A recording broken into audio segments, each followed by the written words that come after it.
Hey, everybody, hope you're doing well. And again, a happy Thanksgiving to all of our loyal listeners and subscribers here on Notre Dame Daily. Once again, great to be with you. I'm Pete Mulroy. And as always, keep spreading the word about getting your daily fix of Notre Dame football right here on NDD. Very appreciative of the guys over at FanArch giving me the opportunity to do this the last 6+ months. And we've built a pretty nice product here, and it's because of you all that continue to subscribe, download, and watch the show each and every day. And with the Stanford game a day away, I want to take a brief look at the history behind the rivalry between the Irish and the Cardinals. This goes back to the first meeting in 1925. Knute Rockne, the coach of the Irish at that time. Notre Dame winning the opener 27-10. Fast forward 100 years, and the two squads have met a total of 38 times heading into this one, with the Irish holding the all-time edge, 23-14. Having met every year since 1997, minus, of course, the 2020 season because of the COVID-19 pandemic, it's always special when these incredible academic and athletic institutions that shouldn't be understated meet on the gridiron. When you think about some of the big names involved on both sides, you kind of have a wow moment. I mean, obviously, litany of guys in Notre Dame football history, but Stanford's got them too, from Pop Warner, who ironically enough was the Stanford head coach in that aforementioned 1925 game when Knute Rockne's bunch beat Stanford. So you have him, Andrew Luck, of course, who's back there as Stanford GM, Jim Plunkett, Christian McCaffrey, Toby Gerhardt, James Lofton, a slew of others, Ed McCaffrey for Stanford. That list goes on, and the likes of Brady Quinn, Joe Montana, Manti Te'o, Tim Brown, Paul Hornung, Rocket Ishmael, on and on and on and on and on for Notre Dame. And you start to realize, again, if you didn't already, how special this game truly is on an individual basis. Now, they play each year for the Legends Trophy, and there also have been some damn good football games between the two over the years. To me, at 39 years old, that win in 2012 for Notre Dame, where they forced overtime late in South Bend. Weather wasn't great either. I think it rained for a couple of days heading into that one and didn't stop during the game. Manti Te'o comes up with just an incredible Heisman-type moment there. And, of course, he finished second to Johnny Manziel in the Heisman that year. Goal line stop of Stanford running back Stephon Taylor, but not once, not twice, not 3 times. He did it 4 times to stuff Stanford at the goal line. Irish win the game. That's my favorite moment between the two. And that win really helped catapult Notre Dame to the national title game a few months later. The late score in 2014 drive led by Everett Golson.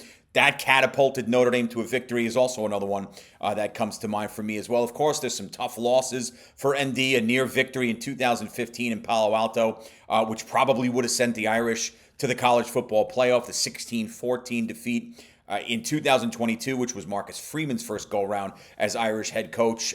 They also come with the territory there, right? Good games, but a heartbreak. It's a special matchup. And with so much on the line for Notre Dame tomorrow night, coupled with the fact that Stanford's coming off an emotional win last weekend over its biggest rival in Cal, we're set up here for another fun meeting between the two longtime rivals. Look, we know it. Notre Dame is a monster favorite in this one, but that idea won't matter once the game begins at 10:30 p.m. Eastern Time. Again, ESPN anchoring the coverage. As far as the West Coast weather report, I love to get into these pregame weather reports.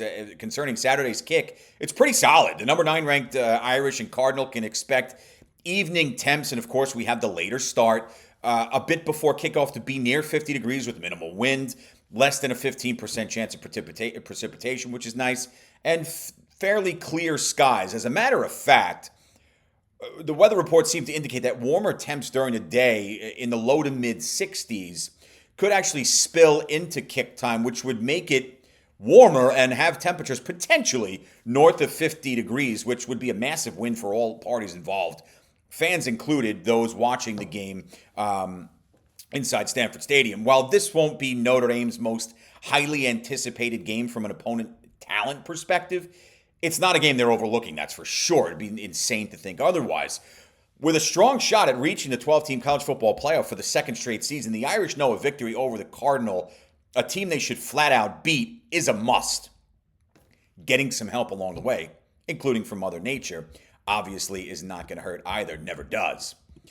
And before I get into some of the rooting interests where you can actually get some more help outside of that nice weather, I want to discuss more about yesterday's commitment from Amari Irvin. I did mention yesterday that Marcus Freeman's bunch landed the commit from the 4-star 27 linebacker Wednesday.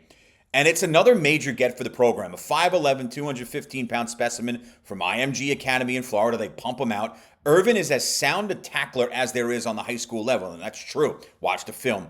Incredible instincts, great awareness and coverage, an elite first step, and an explosive player through gaps, which you love from your second-level guys. Irvin is a tremendous addition to the future of the Irish linebacker position, team, and defense as a whole, right? In committing to Notre Dame, he chose South Bend over the likes of, and there's a lot of them, Alabama, Florida, Florida State, Georgia, Michigan, Louisville, UNC, Ohio State, Ole Miss, Oregon, Penn State, Stanford, and a handful of other significant programs who sent an offer the young man's way. He now becomes the 7th player to commit to the Irish from the 27 class, as this group, similar to what we saw in 2025, and particularly the 26 bunch, is beginning to look like another juggernaut. This is a job well done for Marcus Freeman's coaching staff from top to bottom. Those guys going out on the recruiting trail, doing things systemically, continuing that consistency from basically when Marcus Freeman took over the head coach role here at the University of Notre Dame. It's just been a different element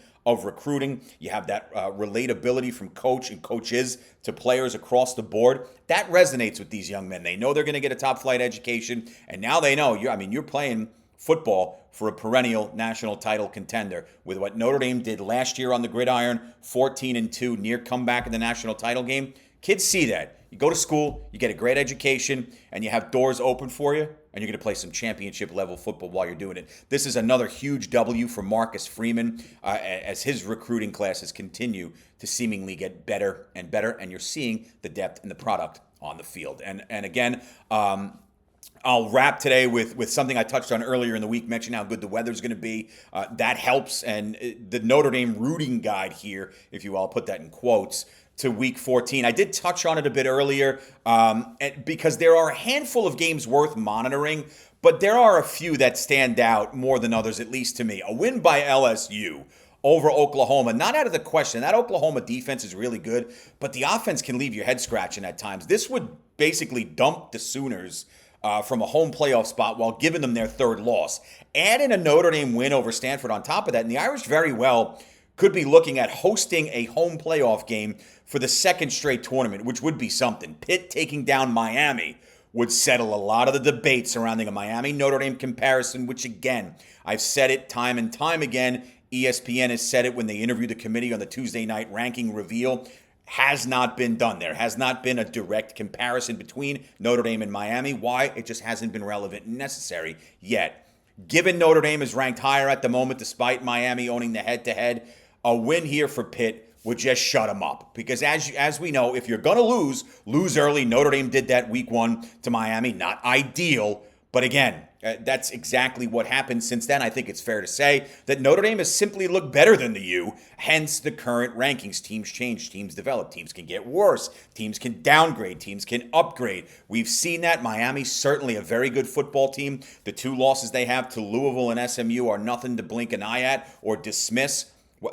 And just because those 2 teams weren't ranked when Miami lost to them, I don't invest a lot in that.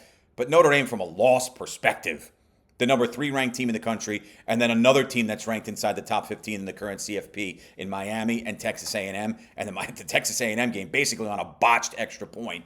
Notre Dame's been a completely different animal since then. I think we would all agree. I think that's an undeniable fact. So if you get some help here, you win your own game out on the West Coast against Stanford, and maybe Pitt knocks off Miami, which again, not out of the question, that would just zip the lips of the Hurricane faithful. Another game I'll have my eye on is Oregon traveling to Washington for a tough battle with the 8-3 Huskies. UW winning this one could potentially drop Oregon behind the Irish. And again, all of these contingent on Notre Dame winning Saturday night. But it's certainly not out of the question here. This Washington team is tough. They're physical. They get in your face. It's going to be interesting to see how Dan Lanning's group, a loss there for Oregon would be their 2nd.